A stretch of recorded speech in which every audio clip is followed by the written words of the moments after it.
ने कहा कि जल क्यों नहीं गिर रहा है, तो ठाकुर ने टेढ़ी नजर करके देखा तो वो समझ गए कि ओहो गुरुजी बैठे हैं इसमें कुंडली मार के, कितना बढ़िया कार्य संपन्न होने जा रहा है और गुरुजी यहां भी टांग अड़ाने आ गए। तो भगवान वामन प्रभु के बगल में कुसा का आसन लगा था, उन्होंने उस आसन से एक कुसा खींच करके निकाली और उस टोंटी में चुभो दी। अंदर बैठे थे गुरुजी। अब गुरुजी का जो हाल हुआ ये सब आप जानते ही हो। गुरुजी टोंटी छोड़ करके भागे, हे भगवान बचाओ हमें। भगवान यहां ये बताना चाहते हैं कि जिसकी दृष्टि में भेद है वो गुरु हो ही नहीं सकता। गुरु वो है जो पूरी समाज को एक दृष्टि से देखे, सबको एक जैसा समझे। गुरु तो सबका होता है और ये समाज सभी महापुरुषों की है साहब, उन सबके लिए हम सब बराबर हैं। यदि कोई महापुरुष हम में भेद देखेगा कि मैं अमुक अमुक गुरु का चेला, अरे ये तो उसका चेला है, यार क्या मतलब, हमें ये हमारा थोड़ा ही है, ये हमारा चेला थोड़ा ही है। अपने पराये का जहां भेद हो वो धर्मात्मा हो ही नहीं सकता साहब। धर्म के कार्यों में भी देखने को मिलता है साहब, सबके बिल्ला लटका दिए जाएंगे, बिल्ला देख देख करके, हाँ ये अपनो आदमी, आन दो या भंडारे में भैया भोजन कर ले। और कोई बेचारो बिना बिल्ला के भूखो प्यासो पहुंच गए, जहां 1500 आदमी का भोजन प्रसाद बन रहा है और वहां 10, 5, 100, 50 आदमी यदि पहुंच भी जाए, क्या फर्क पड़ता है। लोग भंडारे में टोकन बांट देते हैं, टोकन ले जा, टोकन देख करके भोजन दे रहे हैं लोगों को। ये क्या धर्मात्मा का काम है, ये कोई धर्म है? आप कर क्या रहे हैं उसे आप पहचानिए कि आप कर क्या रहे हैं, और जो कर रहे हैं उसके मध्य भी क्या कर रहे हैं आप। ये गुरुओं का काम नहीं, ये महापुरुषों का काम है। या तो फिर धर्म से दूर रहो, करो ही मती, और कर रहे हो तो फिर धर्म को फिर धर्म के तरीका से करो। तो जिसकी दृष्टि में भेद है, भगवान ये बताना चाहते हैं कि जिसकी दृष्टि में भेद है, बाकी तो एक चली जाए तो ही ठीक है, कम से कम एक रहेगी तो एक ही तरह से तो देखेगा। वो फिर दो के लायक नहीं है। संकल्प हुआ,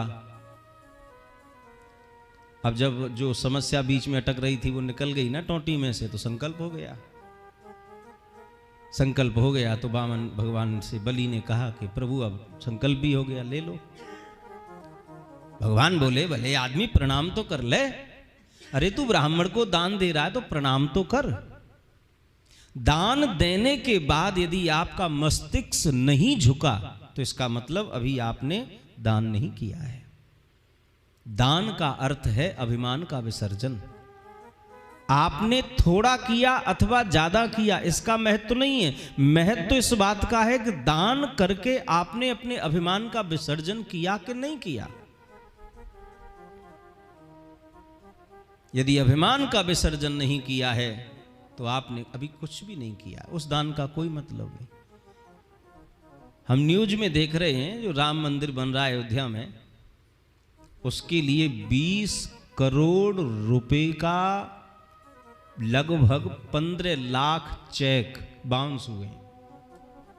20 करोड़ धनराशि के 15 लाख चेक बाउंस हो गए।